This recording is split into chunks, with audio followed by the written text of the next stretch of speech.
Alex did ask you as to what someone should do with positions that they've already taken as a buy on dip strategy. But being Monday as an expiry day and a truncated week, what are you looking at?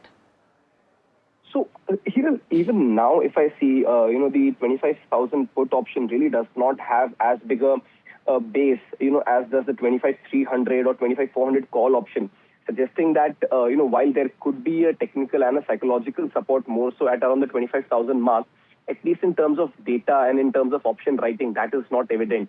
So, this could well be a level that could be tested. Like I said, right now, given the ferocity of the fall, wouldn't want to venture into a trade and go out and say let's buy that put because the put base is missing right now. We could well have a rebound. Does it get sold into or does it become a short covering rally from there? That is something that Monday will tell us. But like I said, there is a good possibility that we could see slightly lower levels also. So I wouldn't really venture a trade right now. And yeah, being a truncated week, we've seen, and I'm just saying something contra now, which is we've seen that markets have a tendency of reacting very, in a very opposite manner on the expiry days.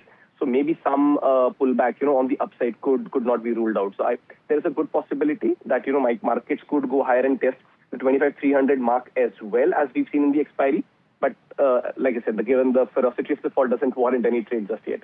Okay, very, very quick last view, Kush. Since we spoke about it this morning, the IT index was something that we were looking at as a bright spot. And you were talking about, if I remember correctly, 30,800 being the immediate resistance. Does that stay? And would you still initiate a trade? It's the only bright spot, but just about 0.2% higher as we speak right now. When the fuse will go off over there, Alex, we don't know. Exactly why I'm asking Kush. So, Alex, irrespective of, just for a minute, irrespective of whatever's happening in the market, the IT trade still becomes, a buy. The only reason for that is that, it's already massively oversold. So there could be a rebound that could come in. Like we've discussed, oh, by the way, that level on the Nifty IT index was 31,000, which was proving to be a resistance and is continuing to prove to be a resistance. But yeah, since it's already oversold, the downside risk on this from this point onwards is fairly small. This is something that you can buy into from a positional standpoint, not expecting a V-shaped recovery, but stick to the big boys like TCS, Infosys. And if you want to dabble a little lower, then perhaps, persistent is something that you could consider. Even at HCL Tech is something that I can throw in the mix.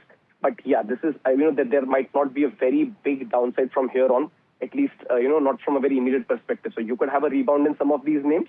And, that's something I would still treat as a bright spot. 31,000 is the mark on the Nifty IT index that I'm looking for to be crossed on a closing basis. Right, Kush, thanks so much for taking the time.